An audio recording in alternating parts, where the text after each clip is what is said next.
ஆண்டவராகிய இயேசு கிறிஸ்துவின் இனி நாம் மையப்படுவதாக இந்த காலை வேளையிலே உங்கள் யாவரையும் பார்ப்பதில் மிகுந்த சந்தோஷம்.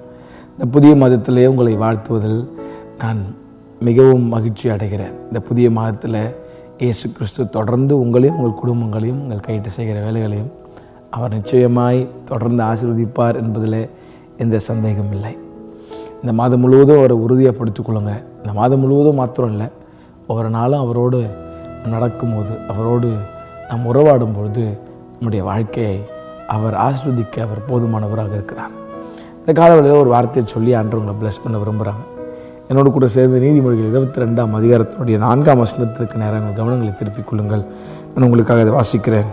தாழ்மைக்கும் கர்த்தருக்கு பயப்படுதலுக்கும் வரும் பலன் ஐஸ்வர்யமும் மகிமையும் ஜீவனுமாம் அப்படின்னு சொல்லி மிக அழகாக ஞானி இங்கே ஒரு வார்த்தை எழுதுகிறார். கர்த்தருக்கும் பயப்படுதல் தாழ்மைக்கும் வரும் பலன் என்னென்ன?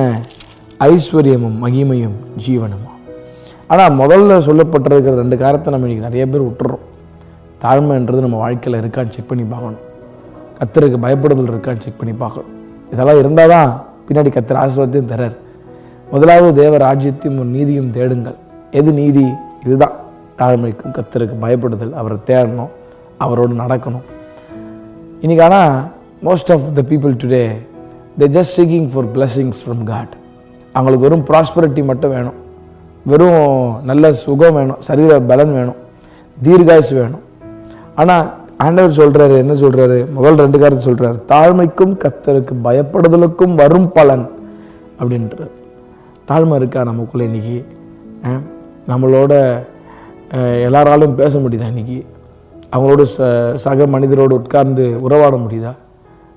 நான் பெரிய பணக்காரன், நான் பெரிய அந்தஸ்துள்ள ஆள், நான் பெரிய டேலண்ட் இருக்குது, எனக்கு பெரிய ஸ்கில் இருக்குது, நான் பெரிய ஊழியம் செய்கிறேன், எங்கள் சபை பெரிய சபை, அதெல்லாம் இருந்துச்சுன்னா ஒன்றுமே இல்லைன்றார் ஆண்டவர். கர்த்தருக்கு பயப்படுறதுலாம் என்ன? தீமையை வெறுப்பதே கர்த்தருக்கு பயப்படும் பயம். அது இருக்கா இன்னைக்குள்ள? தீமையாக வெறுக்கிறது இல்லை, ஆண்டவருக்கு உண்மையாக இருக்கிறது இல்லை, உங்களுக்கு கொடுத்த குடும்பத்துக்கு உண்மையாக இருக்கிறது இல்லை. ஆனால் ஆசீர்வாதம் மட்டும் வேணுன்றதுல எந்த விதமான நியாயமும் இல்லைன்னு ஆண்டவர் சொல்கிறார். உங்களுக்கு நல்லா நீங்கள் ப்ராஸ்பராக இருக்கணுமா, நல்லா தீர்காயுசோடு இருக்கணுமா, ஆண்டவர் 2 காரியம் சொல்கிறார் அந்த கால வேளையில். இன்றைக்கி நம்ம கொஞ்சம் நிதானித்து நம்ம ஆராய்ந்து பார்க்குறது ரொம்ப ரொம்ப அவசியங்க. நம்ம வாழ்ந்து கொண்டு இருக்கிற கடைசி நாட்களில் எல்லாரோடு நம்ம நார்மலாக பழகணும், எல்லாரோடும் நம்ம ஈக்குவல். இயேசு கிறிஸ்து இந்த உலகத்தில் வாழ்ந்த நாட்களில் he was very approachable. அவர் நான் அவங்க இயேசுவை நான் பார்க்கணும்ப்பா அப்படின்னு சொல்லும்போது நான் இருங்க அப்பாயின்மெண்ட் தரேன் அப்படிலாம் யாரும் சொல்லவே இல்லை. அவர் he was very approachable. அவர் எல்லாரோட கூட உட்கார்ந்தார், அவர் எல்லாரோட கூட சாப்பிட்டார், அவர் எல்லாரோட கூட இருந்தார்.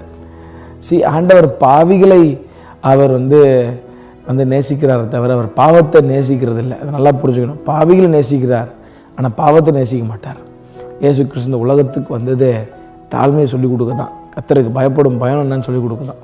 இந்த காலவெளியில் நம்ம நிதானித்து ஆராய்ந்து பார்ப்போமானால் நம்ம வாழ்க்கையில் தாழ்மை, கர்த்தருக்கு பயப்படும் பயம், தீமையை வெறுக்கிறது இதெல்லாம் இருந்துச்சுன்னா ஆண்டவர் உங்களை ஐஸ்வர்யத்தாலும் மகிமையாலும் ஜீவனுமா 3 விதமான காரியத்தில் அவர் பிளஸ் பண்ண விரும்புகிறார். ஆகவே இந்த 2 காரியம் நம்ம காலவெளியில் இருக்கான்னு கொஞ்சம் செக் பண்ணி பாருங்கள். தேவ சமூகத்தில் நம்ம அர்ப்பணிக்கும் போது, பரிசுத்த ஆவியானவரிடத்தில் கேட்கும்போது இந்த 2 காரியத்தை அவர் உங்களுக்கு தருவதற்கு போதுமானவராக இருக்கிறார். செக் பண்ணி பாருங்கள். இதுதான் ஆசீர்வாதம். கர்த்தர் தாமே உங்களை அவரை ஆசீர்வதிப்பாராக.